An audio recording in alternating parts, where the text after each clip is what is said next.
নমস্কার বন্ধুরা, welcome back to my channel. আজ আমি আপনাদের সাথে শেয়ার করব রাতের বেঁচে যাওয়া ভাত বা বাসি ভাত দিয়ে ফ্রাইড রাইস বা ভাত ভাজি রেসিপি। আশা করছি আজকের এই রেসিপিটি আপনাদের অনেক ভালো লাগবে। ভিডিওটি ভালো লাগলে লাইক, কমেন্ট এবং শেয়ার করতে ভুলবেন না। আর আমার এই চ্যানেলে নতুন হয়ে থাকলে চ্যানেলটি সাবস্ক্রাইব করে পাশে থাকা বেল আইকনটি বাজিয়ে দিন, যাতে পরবর্তী ভিডিওর নোটিফিকেশান সবার আগে আপনার কাছে যায়। আমার এই চ্যানেলটি সাবস্ক্রাইব করে আমার এই ছোট্ট চ্যানেলটির পাশেই থাকার অনুরোধ রইল। তাহলে চলুন বন্ধুরা, চটপট ভিডিওটি শুরু করা যাক।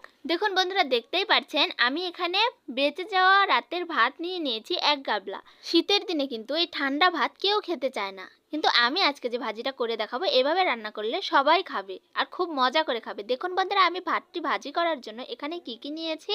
এখানে আমি নিয়েছি পেঁয়াজ কুচি, মরিচ চেরা, গোটা জিরা আর পাঁচফোড়ন আমি এক জায়গায় করে নিয়েছি, তেজপাতা, একটি শুকনো মরিচ 4 টুকরো করে নিয়েছি, তারপরে নিয়েছি কিছু রসুন কোয়া থেতো করে।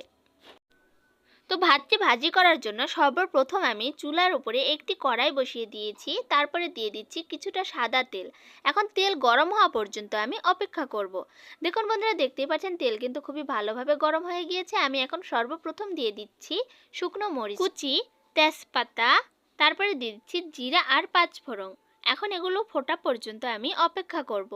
খেয়াল রাখতে হবে এগুলো যাতে একেবারে বেশি পোড়া পোড়া না হয়ে যায়। হালকা লাল লাল হয়ে যাওয়ার পরে কিন্তু এর মধ্যে বাকি সব মশলাগুলো দিয়ে দিতে হবে। দেখুন বন্ধুরা, মশলাগুলো কিন্তু হালকা ভাজা ভাজা হয়ে যাওয়ার সাথে সাথে আমি পেঁয়াজ কুচিগুলো এর মধ্যে দিয়ে দিলাম। এখন আমি দিয়ে দিচ্ছি থেতো করা রসুন কোয়াগুলো।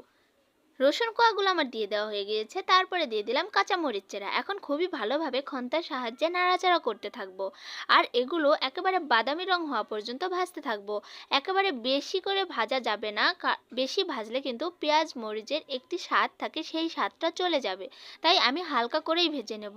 তো বন্ধুরা, এগুলো হালকা হালকা করে ভাজা হয়ে গিয়েছে। আমি এখন এর মধ্যে দিয়ে দিচ্ছি পরিমাণ মতো হলুদ। হলুদ দিয়ে দেওয়ার পরে আমি দিয়ে দিচ্ছি পরিমাণ মতো লবণ। আমার লবণ আর হলুদ সব কিছুই কিন্তু এর মধ্যে দিয়ে দেওয়া হয়ে গিয়েছে। আমি এখন আবারও খুবই ভালোভাবে নাড়াচাড়া করে 2 থেকে 3 মিনিটের মতো ভাজা ভাজা করতে থাকবো মিডিয়াম লো আঁচে। একেবারে বেশি করে জাল দিলে পেঁয়াজ মরিচগুলো কিন্তু পুড়ে যাবে, তাই অবশ্যই হালকা আঁচে এগুলো ভেজে নিতে হবে। আর মশলাগুলো ভেজে নেওয়ার সময় কিন্তু এভাবে অনবরত নাড়াচাড়া করতে হবে আর বিছিয়ে বিছিয়ে দিতে হবে, তাছাড়া এক পাশে হবে আর এক পাশে হবে না। মশলাগুলো কিন্তু খুবই ভালোভাবে ভাজে নেওয়া হয়ে গিয়েছে। আমি এখন এর মধ্যে ভাতগুলো ঢেলে দিলাম। তো বন্ধুরা, ভাত ভাজি করার সময় অবশ্যই পেঁয়াজ আর মরিচের মধ্যেই কিন্তু লবণ আর হলুদগুলো দিয়ে দিতে হবে, তাছাড়া কিন্তু ভাতের সঙ্গে ভালোভাবে হলুদ আর লবণ মিশবে না। অনেকেই আছে আগে ভাত দিয়ে দেয় তারপরে দেয় লবণ আর হলুদ। তো দেখুন বন্ধুরা, দেখতেই পাচ্ছেন আমি কিন্তু ভাতগুলো দিয়ে দেওয়ার পরে ভালোভাবে নাড়াচাড়া করে নিয়েছি। আর নাড়াচাড়া করতে করতে কিন্তু ভাতগুলো একেবারে কালারিং হয়ে গিয়েছে, মানে হলুদ কালার হয়ে গিয়েছে সবগুলোই, কোথাও কিন্তু একটুও সাদা নেই। আর ভাত ভাজি করা কিন্তু এতটাই সহজ আর খুবই ঝামেলা কম, তাই আপনারা অবশ্যই ঠান্ডা ভাত না খেয়ে সেই ঠান্ডা ভাতের এইভাবে ভাজি করে খান, তাহলে পরিবারের সকলেই একেবারে মজা করে সব খেয়ে নেবে। বন্ধুরা, ভাত ভাজি করার সময় যদিও আপনারা ঝরঝরা ভাত খেতে চান তাহলে একটু বেশি করে ভাজতে হবে। একেবারে বেশি যদি ভাজা ভাজা করেন তাহলে আবার কিন্তু শক্ত হয়ে যাবে। আর অনেকেই আছে নরম নরম করে পছন্দ করে, তো তারা যদি একেবারে ফ্রিজে রাখা শক্ত ভাতও হয় নরম যদি করতে চান তাহলে অবশ্যই একটু জল ছিটিয়ে দিয়ে তারপর ভাতটা ভেজে নেয়। তো বন্ধুরা, আপনাদের সাথে কথা বলতে বলতে কিন্তু আমার ভাতগুলো পুরোপুরি ভাজা হয়ে গিয়েছে। আমি এখন সার্ভ করতেছি। দেখুন বন্ধুরা, কতটা সুন্দর লাগছে দেখতে এই ভাত ভাজিগুলো। এই শীতের দিনে যদি এরকম ভাত ভাজি বা ফ্রাইড রাইস হয় আর সাথে আলু সিদ্ধ বা ডিম ভাজি বা অন্যান্য ভাজি, যে কোনো ভর্তা, তাহলে কিন্তু আর কোনো কথাই নেই। তো বন্ধুরা, আমি তো চটপট করে এই ভাতটি ভাজি করে নিলাম, কিন্তু আজকে আমাদের বাড়িতে এই ভাত ভাজির সঙ্গে অন্য কোনো রেসিপি হয়েছে। দেখুন বন্ধুরা, দেখতেই পাচ্ছেন এখানে নিয়েছি বাঁধাকপি ঘন্ট।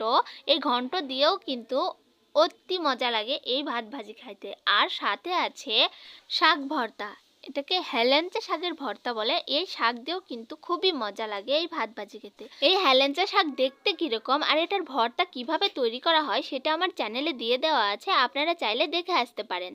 তো বন্ধুরা, ভিডিওটি আপনাদের কাছে কেমন লাগলো তা অবশ্যই কমেন্টে জানাবেন। ভিডিওটি শুরু থেকে শেষ পর্যন্ত দেখার জন্য আপনাদের অসংখ্য অসংখ্য ধন্যবাদ। দেখা হচ্ছে পরবর্তী ভিডিওতে এইরকমই কোনো নিত্য নতুন রেসিপি নিয়ে। ততক্ষণ পর্যন্ত ভালো থাকুন, সুস্থ থাকুন। টাটা বন্ধুরা।